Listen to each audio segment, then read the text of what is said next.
CanMar Morning Talk Show, a fresh take on what's happening in the global cannabis and psychedelic space. Your power shot of cannabis and psychedelics knowledge, featuring the industry's hottest experts, thought leaders, trendsetters, influencers, and celebrities.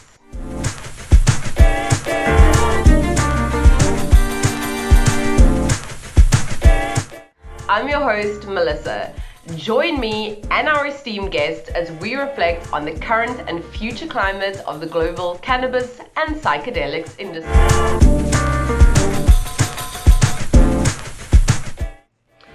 She is a cannabis chef, advocate, educator, cannatherapy consultant, and founder of Faded Living, a lifestyle brand normalizing adult use cannabis through dinner parties, cookbooks, a podcast, and clothing brand, the fierce and exceptional Necole Hines. Let's get started. Necole, you have quite the cannabis resume. You're a cannabis chef, advocate, educator, cannatherapy consultant, and founder of the lifestyle brand Faded Living. And I can't wait to get into all of those details. But first, I would love to hear your cannabis story. We all have one. So tell us a little about your personal and professional journey with cannabis. For sure. I would say that I have been consuming cannabis for over 25 years for sure. Like I started back in high school days, but I wasn't like a huge consumer back then. It shifted as I aged and definitely became more of a major thing after a car accident that I had. I think it's about 9 years ago. So I had this really crazy head-on collision type of a accident, and I walked away with soft tissue injuries, but basically I'll have like back injury. I'll have back pain for I don't know, hopefully not forever, but Yeah, not. I'll have it for a while. And after the accident, of course, the pain was so like intense. And I chose back then not to go the route of pharmaceuticals for pain management, because I did need something to help with the pain at the time. And I was living in another province in Canada. I was in Alberta.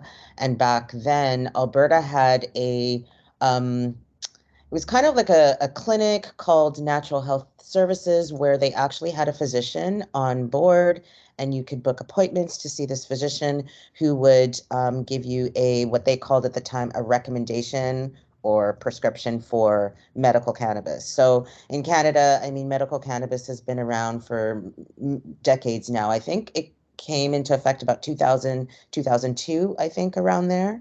So there was a program in place, and I was able to get a prescription because my actual family doctor wasn't really interested in providing me with that. So I had to find another alternative, and I was able to get that, and I was able to become a medical cannabis patient with a licensed producer, and to order my cannabis through the mail and have it delivered by a post office person at the time, which was really great. Amazing. But although I had been consuming on and off for many, many years, I realized at the time when I was using it specifically for pain management, how magical and powerful the plant was. And the fact that I realized that the plant itself, I've always been using it with the therapeutic, like I was always getting therapeutic benefits from it when I started to be more intentional of using it for pain management. Then I started to realize that, wow, like all the other times it could have helped me with anxiety, or it could have helped me with getting creative and things like that. So I just realized that there was so many benefits that the plant had for me, and in that particular case, it was helping me with pain management. So that's kind of where the real, I was becoming an advocate of the plant itself because of what it was doing for me, and the fact that I could still wake up the next morning and not have this foggy brain and still be able to function and work. And I'm a mom of three, but at the time they were younger, right? So they were like, now they're like young men, but at the time they were school age. So I still had a lot of responsibilities. And when you are on, I mean, I'm I'm only speaking based on, secondhand information, but for people who have taken, opioids and such for pain management, they weren't necessarily waking up the next day as fresh as I was. And I found that people who were going that route, it kind of erased the feeling of the pain. Whereas with cannabis use, it didn't erase it. It just numbed it so that I could have a better quality of life and still kind of do a lot of the things that I wanted to do. But I still knew where the pain was. And I think for me, that was really helpful, especially having a busy household. I was running a food business at the time. It was, I think, amazing because it helped me not overexert myself too much, because I kind of knew where the pain pressure points were still.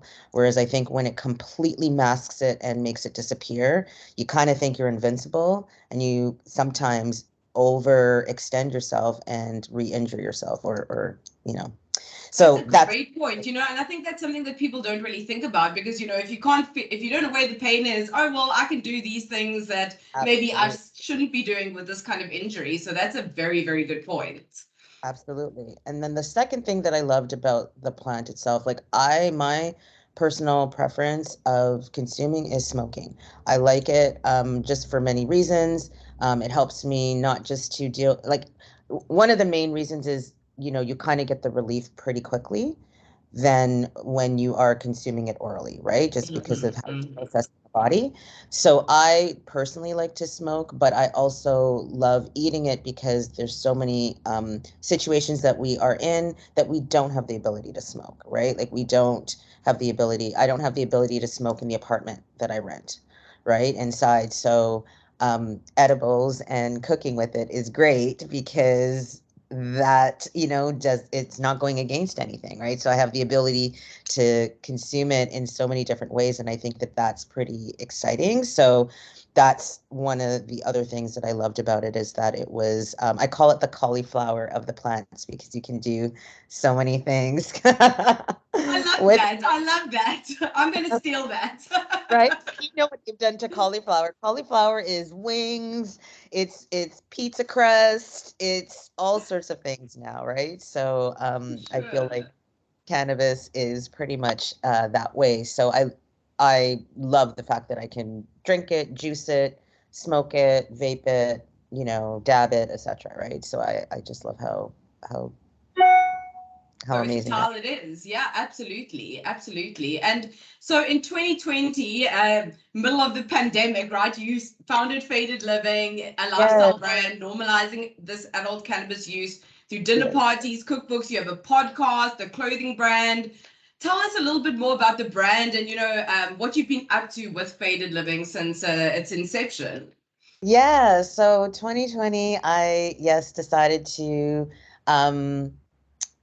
leave. I was working for a cannabis company at the time. I decided to leave and start my own brand.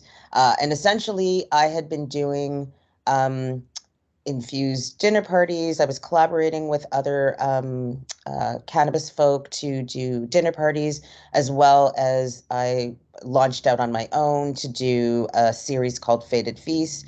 I started that in February of 2020, and then the pandemic hit in March, and that was that. So, So then I realized, okay, what am I going to do with this brand? So, because we were moving so much to virtual, that's where the idea of the cooking workshops really came to be, right? So, I should probably back up a bit. Like, the reason why I chose to even combine cooking and cannabis is the fact that I ran a cooking business years ago called Wings and Tings, and I did, Jamaican jerk chicken wings and handmade patties, and I was in an indoor farmers market with like a permanent booth and did festivals and all of the things. And my background is Jamaican. My parents are Jamaican. I'm Canadian born, and I loved taking the influence of my heritage and infusing it into food. And so that's sort of where the cooking came to be. When I moved to Vancouver, where I'm residing now, I would bump into a lot of people that I knew from the place I was living before. And the question was always, when are you going to do food? Are you bringing food to the city? Are you going to do all of that? And I kind of didn't want to do food ever. I'll be very honest. After the car accident and the volume, doing food festivals and things of that nature, I just didn't have the It's energy. exhausting, It's yes. I mean, yeah, you're on your feet constantly. not for me anymore. And regardless of the fact that, as I mentioned, yes, I'm using cannabis for pain management, but it doesn't take the pain fully away, right? So I didn't really want to work in that type of volume.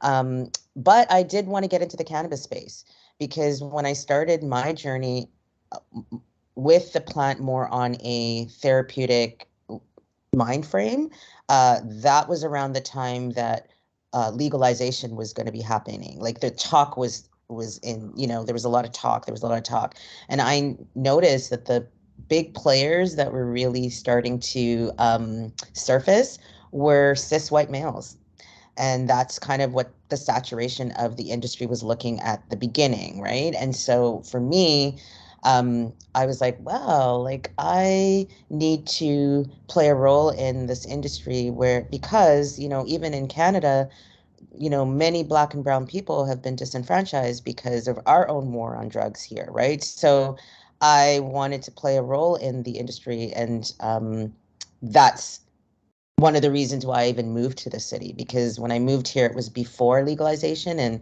Vancouver had its own gray market for, I think, a couple decades. So I was able to kind of get into the space, work for a dispensary which had a medical, it was literally called the medical cannabis dispensary. Like it had a medical mindset. You had to, get an actual, like, show your prescription from your doctor in order to be a member, all of the things, right? So I got into the space. I was really happy about that. But when I started bumping into people, I realized like maybe there's something into combining the two.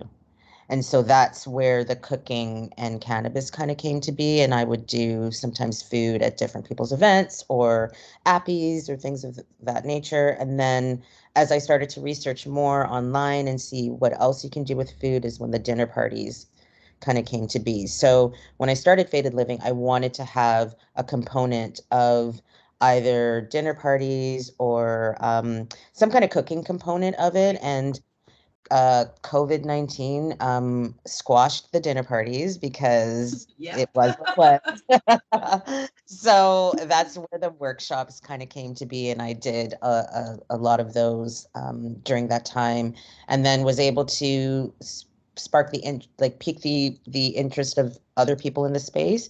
So I was able to do cooking demos for conferences and workshops and things like that. So that's kind of where that part of the business came to be. Um, I personally, as you can tell, I'm wearing a hoodie. I like hoodies. I like comfortable gear. COVID did that to me, so I'm okay with it. Yep. I'm all about the comfort.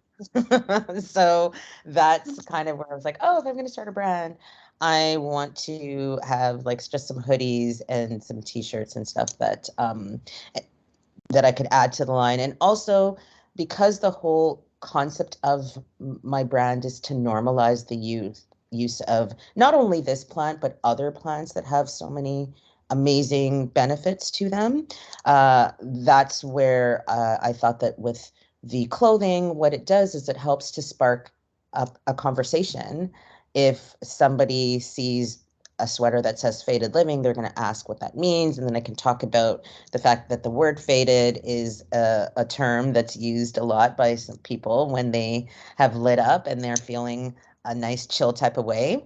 So that is where the idea of faded, and then because I like to live a very chill lifestyle enhanced by this beautiful plant, is where the whole concept of faded living kind of came to be. So that's where like the workshops came, the dinner parties came, the t-shirts came, and then the podcast came because of the fact that I realized once I got into the space that even though it still was looking pretty cis white male, and it still does in many respects, the fact that there are a lot of people of color that are doing big things in the space, a lot of diverse folks, a lot of folks from the LGBTQIA plus community.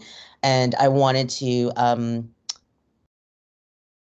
have a platform so that their voices could also be heard and their stories could also be heard. So that's where Faded Living and Friends came to be, because being in the Vancouver scene, especially when I was introduced to it, I met a lot of people who have been in the industry for decades even, right? Like they had been around, especially because of Vancouver's industry, the gray market. A lot of people had a lot of knowledge, right? So I wanted to, and I was becoming friends with them. So I wanted to interview them and have other people hear their stories and hear what they were up to. And that's kind of where the podcast came to be. So I have done 2 seasons of it already, and we'll be launching season 3 in 2023.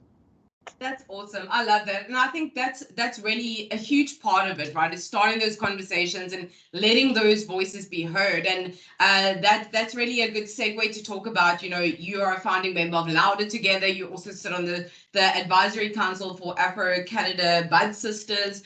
Can you talk a little bit more about your involvement in these kind of organizations and what they're doing to kind of elevate these voices in the community and industry? For sure. So with Afro Canada Bud Sisters, I no longer sit on the board, but I still am affiliated with the organization. They are a group of women that come together, Black women specifically, that come together and for a lot of different things. They have like a weekly Wednesday check-in session, which is a virtual gathering of Black women that chat about all things cannabis, and have really created a sisterhood of being able to not only like support each other emotionally and in many other ways, but also support each other because of our love for cannabis. Within the Black community, there is still a lot of stigmas. I mean, there's stigmas regardless for this plant, but within the Black community, there is even sometimes extra stigma because of what has happened to our people during our own, like I mentioned, war on drugs during the time, like a lot of profiling, etc. A lot of, Black and brown people going to jail for, cannabis charges, etc. So this group creates a safe space for Black women to speak on it. And with Louder Together, that was started back in January of 2020. It's had some changes, some movements, and we're a small group with the whole intent to be a platform to support the voices of BIPOC individuals in the cannabis space. So we have a lot of goals for the group, but right now it's still in this transitionary state. Some of the things that we have done, though, is we had created a petition and aligned with Matthew Green, who is a member of Parliament out in Hamilton, Ontario. And we had put a petition together to ask the government to reallocate our cannabis excise taxes from going to the RCMP budgets and rather putting it into BIPOC communities. So sadly, it was tabled, which means it was rejected. But the beauty was that we did ramp up a lot of support and interest in the message. We were even able to do a fundraiser to, gain support for the petition, which spanned, I believe, like 4 or 5 cities virtually. We were able to do that, which was pretty awesome. And so that organization is something I'm pretty excited about, even though it's kind of like in a bit of a lull for a minute, but the idea is to reactivate soon enough so that we can offer some amazing supports for folks in the space. So Yeah, that's amazing. And I mean, sometimes these things do have these ebbs and flows, and I'm sure that things will pick up again in the future. And talking a bit about that, of course, as we know, it's no secret that it's been historically a lack of diversity in the cannabis industry. This is something that you've mentioned. So how can we move forward in the cannabis space to promote and celebrate diversity? And what do you see for the future of BIPOC individuals in the cannabis space? Yeah, I think that one of the easiest things to do is that if you are if you're running a business and you are surprisingly making amazing money in the cannabis space, because that is not easy feat regardless of your ethnicity. But let's say you are doing quite well. I think that for those who are doing really quite well, that maybe when they're looking at the vendors that they work with, the supports that they get, anything like that, that maybe they should kind of assess like how many of those people that you work with are diverse, right? Like, it doesn't always have to be like, you're going to come just throw money at me because I'm a Black woman, but it could mean that you have a company and you have a large team that, in many cases, I've worked for a lot of corporations, whether it's cannabis or not, they offer services for their staff. It could be lunch and learns. It could be, team building opportunities and such like that. And so if you are in a company where you're offering those to your team, perhaps when you're looking at the people that you're trying to bring in to, offer some entertainment for your staff, that you might want to look at seeing how diverse are the folks that you're hiring out. And I think that is one of the easiest steps to start. The next step too is that even if you don't have a lot of money, but you might have a lot of influence or you might have a lot of contacts, it might be helpful to, if you've seen a BIPOC cannabis entrepreneur, to provide support by resharing something that they've posted, by retweeting something that they've posted. If they have an event coming up, it doesn't take anything to go and retweet that if it aligns with your brand, right? So there's things that white, businesses that are doing well can help to support uh, BIPOC entrepreneurs that are trying to make their way in the space. So it doesn't, of course, money always helps, but there are a lot of things that can help. Like it could be even offering to connect somebody, you know what I mean? Like opening up your networking to BIPOC individuals, right? And trying to create connections. That is really helpful for people starting out. So those are just three things that can be done that don't necessarily cost a great deal of money. Because if you're spending money anyways, why not check, some of the talent that's in this country and see if you can offer support, right? Rather than maybe going to the same people that might get the work all the time.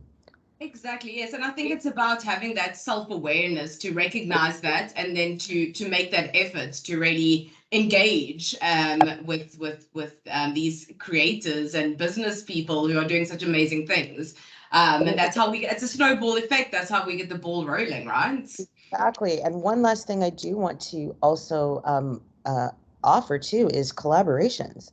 Like even like reaching out to smaller brands and seeing if a collaboration of some sort can happen, right? Collaborations don't always have to involve money. Collaborations could be an online social media campaign, right? There's just so many things that can be done that don't necessarily have to be like a money thing. It could be just sharing your network. That's very true. I totally agree with you. And talking about also women in the cannabis industry, as a woman in the industry myself, have there been any kind of challenges that you have noticed and of course as a Black woman in the industry? And what are your thoughts on being a woman in cannabis and the future of women in cannabis? So as a Black woman, as a Black individual, let's say, and just a woman, uh, my whole thing has been to get comfortable in spaces that you just don't feel comfortable in. So you might be in a space where you are the only person of color. You might be in a space where you are the only woman in the space. And you kind of have to get comfortable of being in those spaces and going to things like, trying to, especially if you're new, right? It might be like going online and searching the hashtags cannabis in your city and maybe seeing what events are happening and actually putting yourself in those spaces. Because what I've learned is that if you are out of sight, you literally are out of mind. And people do business with people that they see. And a lot of people don't do the work to go outside necessarily and search and find something to, a person who's diverse, etc. Like they will just kind of like deal with the folks that they see all the time at gatherings. And so you kind of have to put yourself out there. And it is part of being an entrepreneur anyways, right? Like you literally do have to do that. So that is one of the pieces of advice that I would say is just, be comfortable with being uncomfortable and know that you have a voice, even though it might not feel like that right away. But the more that they see you, the more that they're, you're not going to constantly be ignored. Right. And if you go in, you don't have to spend the whole time there. You know what I mean? Like, let's say an event is 7 to 9. You literally don't have to like spend your whole 3 hours, etc. there, but it's worth your while showing up. It's worth your while Absolutely, showing yeah. up, talking to a person or two, and the people spread information. Because if I walk into a room and I say that I'm a cannabis chef, I do cooking workshops, I might talk to 2 people, 3 people maybe, not get anything out of it. But it could be like 3-4 months down the line, like that person that I talked to is in another room and somebody's looking for an infused dinner party, and they remember that they spoke to someone who actually is local and will reach out to you, right? So it's like you never know when it will come. And my expectation has never been I'm going to go to something and I'm going to get a deal, or I'm going to, like, no, it's cannabis. Canada is so slow with things. Also, I have to preface that because I've done work, not necessarily monetary work, but I've done work with folks in America. And they're just so much more of a go-getter type of, they see you online, they want to bring you on board to do something. They want to collaborate with you. They want to do something like that, whatever. It's just very different. And I find Canada is very slow. Canada is also very conservative as a country itself. And I always have to remind myself about that because I'm not a conservative person, but it is a conservative country. So things in cannabis is a slow moving, like we're kind of a turtle sometimes. Sometimes things go so fast. And sometimes things I think as a South African, I can really relate to that as well. We also we like to do things on African time, as we like to call it, and it's one of those things. And in many ways, there is still a lot of conservative kind of ideology here in this country too. So I can definitely relate to that for sure. But we kind of just have to keep pushing those boundaries, right? We do. And I say about the conservative thing because I get asked the question about like, a place for, as a woman, how do you find it in the industry and also being a Black woman? But one of the things that I really found was so wild to me was and that's why I talk about the fact that the country is conservative, is that when I started the company, I got incorporated. Granted, in my former business, I never got incorporated. I was like sole proprietor. I just ran it that way. This time I was like, oh, it's cannabis. Like I've got some extra funds. I'm going to like try to legitimize it. I'm going to go get incorporated and do all the things. And when I tried to get a bank account, I couldn't get a bank account. Right. And it's still a big problem, right? It's still a big problem. So regardless if I was Black, white, Asian, it didn't matter. Like it was like the fact that it was cannabis was the issue, right? Like even when I was looking for places for rent, because in Vancouver there's always turnover, right? Like you're always moving. And in the last time that I was looking for a place, a lot of people I know didn't give it to me, not because of the fact that I was Black, but because I was in the cannabis space.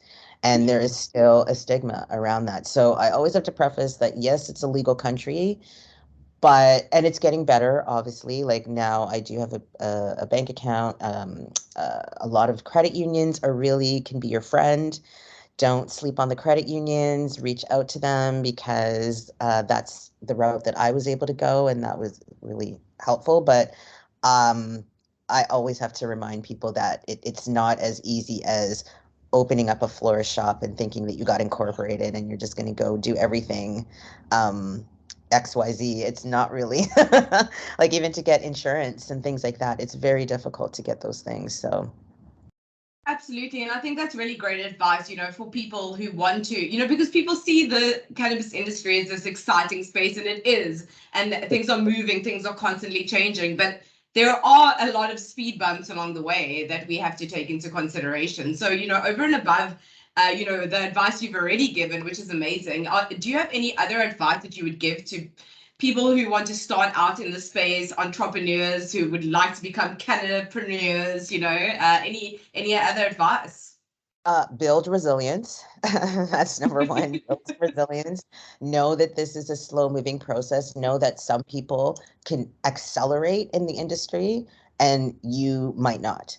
And know that that's sometimes just how it is. Know that this industry has so many different things that you can do outside of, being a grower and being a dispensary retail owner, etc. Like, there's just a lot of other things that can be done. I think that the hard thing for folks like me that do things outside of, what this legalization was kind of built on, is that they don't know what to do with a lot of us. Like, if you were a accessory designer, let's say you make joint holders and things like that, or you make stash jars, like, they kind of don't know what to necessarily do with us. I think that now the fact that, retailers are able to sell other things outside of cannabis, so they're able to sell clothing, and they're able to sell accessories and books and things like that. That is now opening up a lot of room for people like myself. But, like, let's say 2020, there was just like not a lot.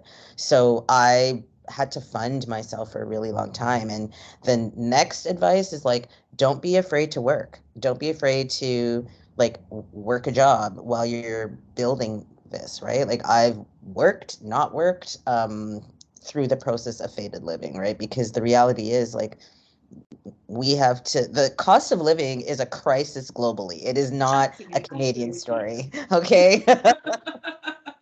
So let's be real. So you have to survive, you have to live, and you have to live a life, not just survive. Actually, I want to scratch that. You actually have to live a life. And so, with that being said, don't be afraid to find other streams of income while you're building this.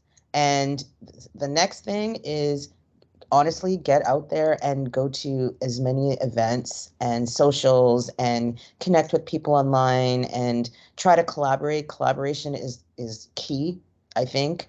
It is key in any industry, but I think more so in the cannabis space, because what legalization, I feel, forgets to realize, and I'm so thankful that I moved to the city before legalization, because I got to see, is that there's a culture.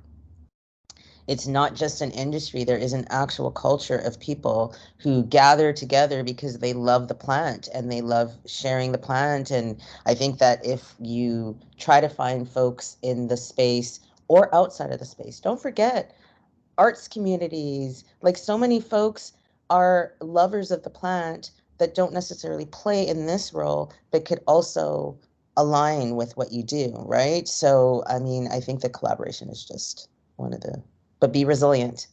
Yep. I think that's probably like one of the most key pieces of advice, we've got to be resilient. But I totally agree with you. I think that's why networking is more important in the cannabis industry than maybe any other industry, because, and you're right, there's that culture, there's that community spirit, and that is something that I love about this industry the most. I really think that's amazing. But besides that, education is something that's also, I feel, very, very important. I know that's something that you're a big advocate for yourself. So, what do you feel is missing in terms of education, whether it's within the industry or, educating people outside of the industry about cannabis?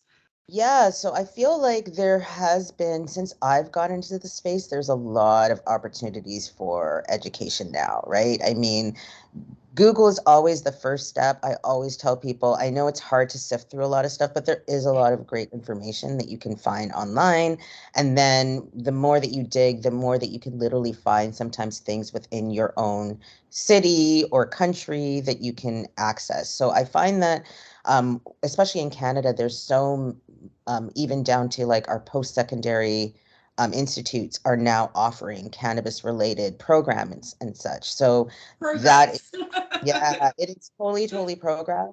It is really great, but I find that um like now that I play in different role, like in different spaces. So like yes, I'm in the cannabis space, but like I also sometimes work in other industries. And I find that when I work in other industries, like they have no idea where to get information about cannabis. They don't really, because if your community, if the people that you hang around with all the time are not necessarily consumers, but you're interested, I find that it can be really hard to find out information, right? And sadly, I'm sure things are changing over time, but I've worked as a bud tender a couple times, and we're kind of prevented from being able to educate the public in the way that we would really want to educate, right? So we can't really say a lot of things about the benefits of the plant. And when I go into other spaces, like let's say for small business support or for entrepreneurial support,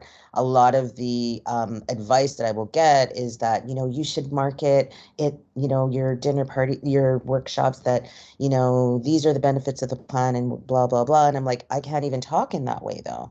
I can only speak more on a personal perspective. I can tell you how it affects me perfectly. I can tell you how to do the process of turning, activating the plant and turning it into oil, etc. But I can't really talk in the way that I want to talk. And I think that if we could, we would be able to, I think more people who don't know anything about the plant would consume it more, but because we can't, our hands are a little bit tied still. There isn't a lot of like, um, think about alcohol, right? Like countries that have alcohol that's legal, there will be public announcements and messaging about the the effects of alcohol, let's say, right? But there Which isn't a are lot of mostly negative, right? oh, Compared to no, cannabis. So it's right. really I know, it doesn't add up. and we're not even allowed to say anything, like we're hardly even allowed to say a thing. So I'm hoping that as time progresses, we can say more. And the way that what I did and chose to do was to create, workshops where I could teach people how to um, cook with the plant, because I know a lot of people fear away from the plant because they don't want to smoke it and they don't want to align with smoking, and smoking is whatever, that's fine, you know what I mean, choose your preference. And so I think that like the eating side of things is not so scary to people, even though the effects can be intense. If people don't realize, it can Been really be there.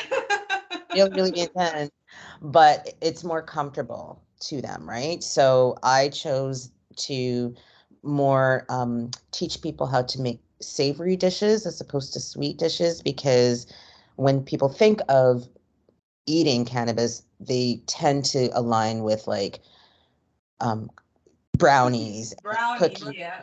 and that type of stuff, all the sweet stuff, and even things that are on the legal market. A lot of times the sugar content is really high. And I mean, guys, I like sugar. I'm not gonna lie. I'm not Who gonna tell you doesn't? I don't like sugar.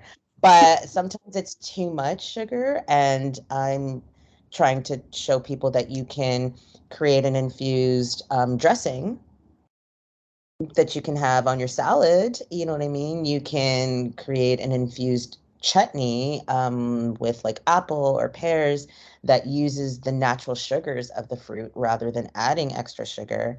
And then you can, elevate your meal that way. So that's some of the things that I have tried to teach people, and also to teach people that you can cook with low THC cultivars that are out there. We're lucky in Canada.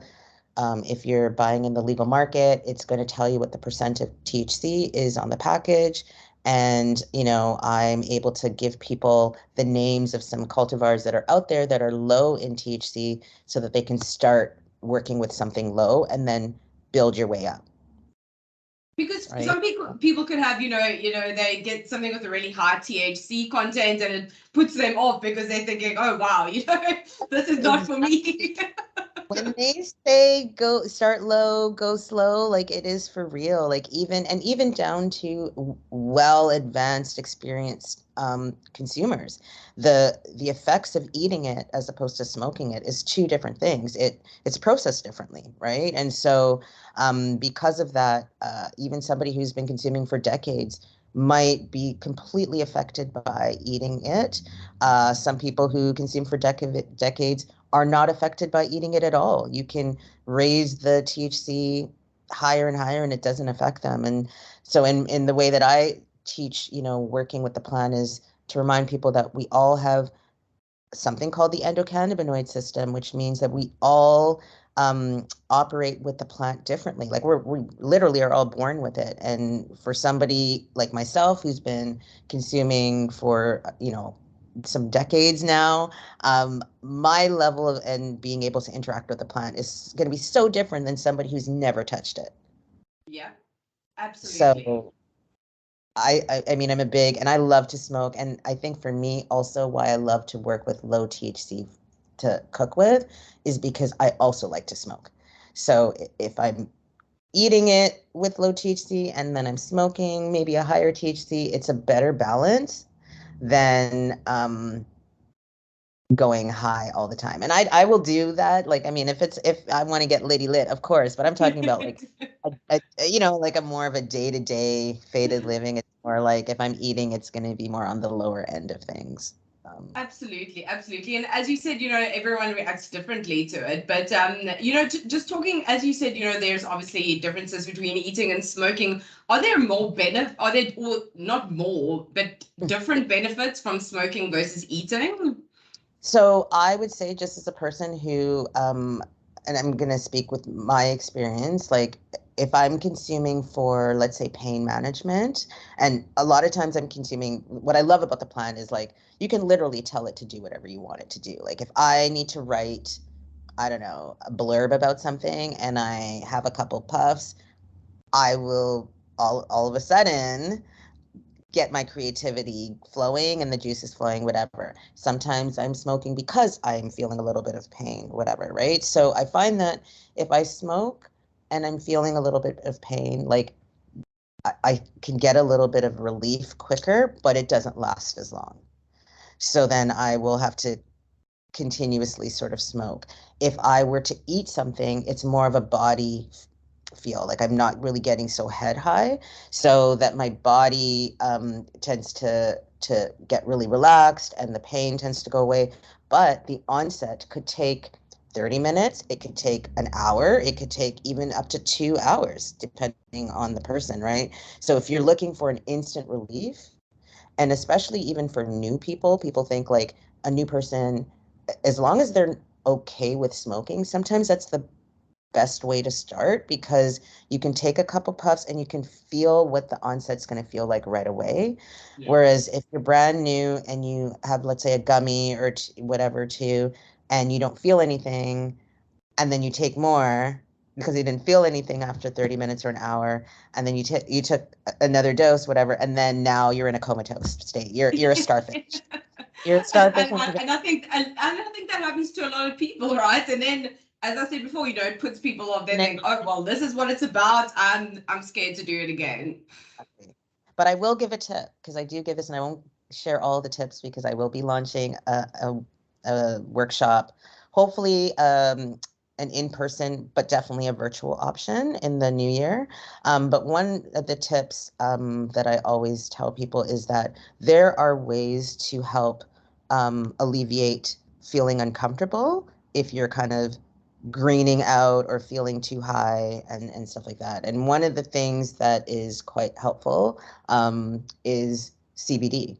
CBD is something, I mean, not everybody has it in their household, so I do give extra tips if you take my course. I don't want to give it all, but CBD is one that works for a lot of people. So if you are not feeling too well and you take a little bit of CBD, it tends to counteract the effects, and so you start to feel better. And when you think of alcohol, you kind of just have to write it out. You kind of just have to, I mean, there are things like sleeping it off, etc., but you don't necessarily have something that you can get a bit of relief pretty quickly, right? Yes. Yeah. So CBD is quite helpful. Yeah, that's a great tip, and yeah, I think that's that's very true. We don't think about that with alcohol. We just sleep it off, got a terrible hangover the next day. I mean, the cannabis is a very different experience. Talk just to kind of round off on the cooking with cannabis. Do you have a favorite go-to recipe? That's like your favorite thing to cook with cannabis? Yeah, so I love making things using Jamaican jerk sauce marinade. That is, I love the jerk flavors. I always have as a kid. There's so much of Jamaican cuisine that I love, but something about jerk, I love it. And I think that it is the combination of those spicy, but and I'm talking about like the warm, spicy sort of flavors. And I mean like allspice and nutmeg and cinnamon. Those are some of the flavors that you'll have in a jerk sauce marinade. So I like to infuse an olive oil or a coconut oil using dried flour or even sometimes rosin chips. So for people who press their own rosin, you'll get like a little chip at the end, and I will use those chips and infuse an oil with it. And so I'll add that oil to my jerk sauce marinade, and then I will create dishes with it. One thing about the jerk sauce marinade and what I found with cooking with cannabis is that if you're doing something and the temperature is going to be super high, so let's say barbecuing, or you're, doing something where the oven temperature has to be at 400 or something along those lines, you can burn off a lot of the cannabinoids with it. So although it is my favorite, it's not necessarily the most cost effective thing. I mean, I have access to, and I smoke as well. So like for me, the flavors go really well because like the flavors of an infused oil actually go really nicely with the jerk sauce marinade mixed together, and it works so well, and then the food tastes pretty fantastic. But to say that the effects of it are super strong, it's a hit and miss sometimes because of that. So when I'm doing something that is like that I kind of want to get the effects of, chutneys are my favorite.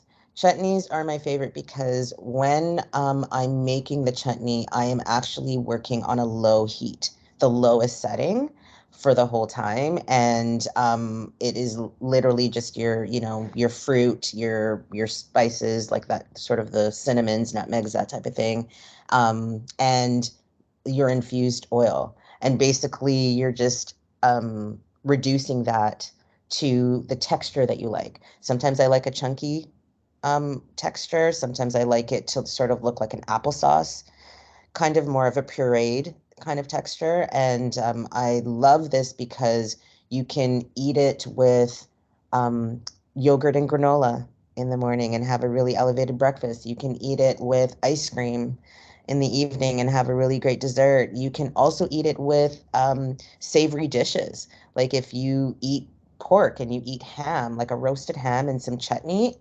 delicious. Or a chicken breast sandwich with some chutney as your condiment of choice. It's really quite delicious. So chutneys are definitely my favorite if I want to feel the effects of my infusion.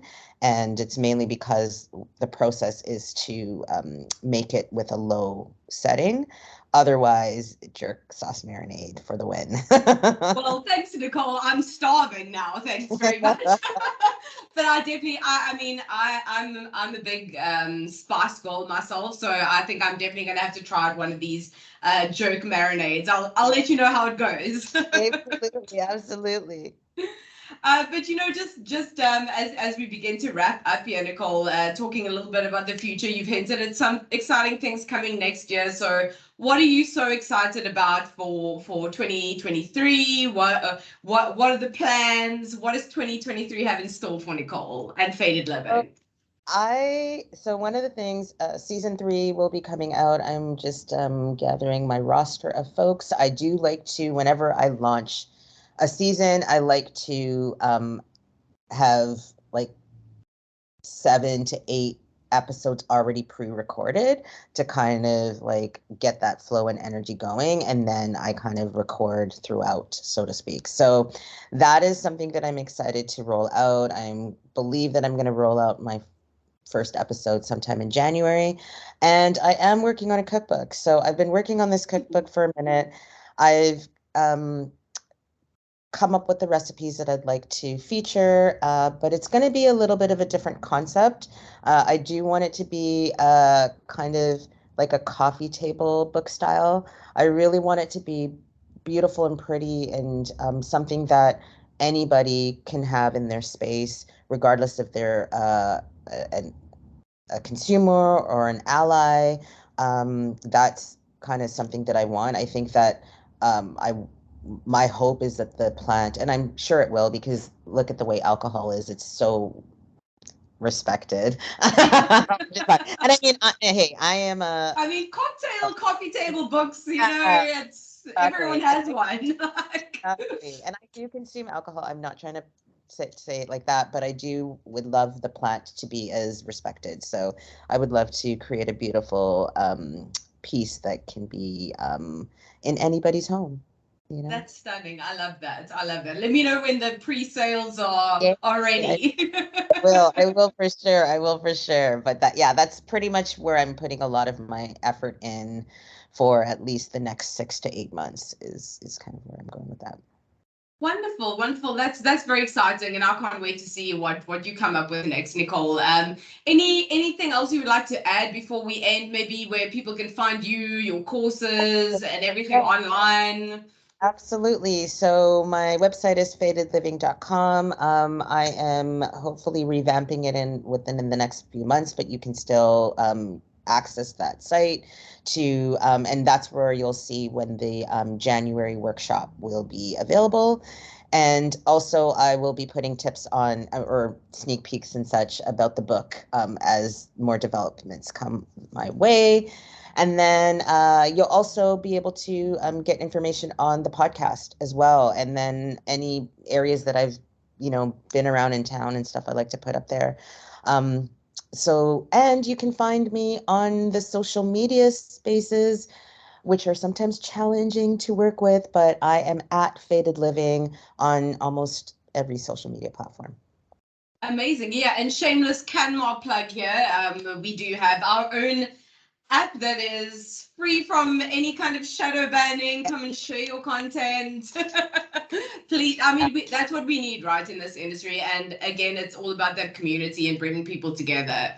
Absolutely. Necole, thank you so much for being a part of the CanMar Morning Talk Show. I had a great time chatting to you, and I cannot wait to see what happens for you in 2023. And I'm going to pre-order that cookbook. You let me know. Thank you so much. I will let you know when the links are live. And that's a wrap. Thanks for watching or listening to the CanMar Morning Talk Show. Join us next time for your weekly dose of cannabis and psychedelics updates from the industry's experts. But wait, before you go, did you know that CanMar is leading global change within the cannabis and psychedelics industry? We are building customizable ecosystems, providing solutions to recruitment, offering regulatory and compliance services, and community hub for the global network. Some might say we are the future. If you haven't already, download the CanMar Hub app or check out our website at canmar.io to see what we're getting up to. And if you haven't subscribed yet, please hit that subscribe button below to hear more juicy insights from the movers and shakers of the cannabis and psychedelics industry.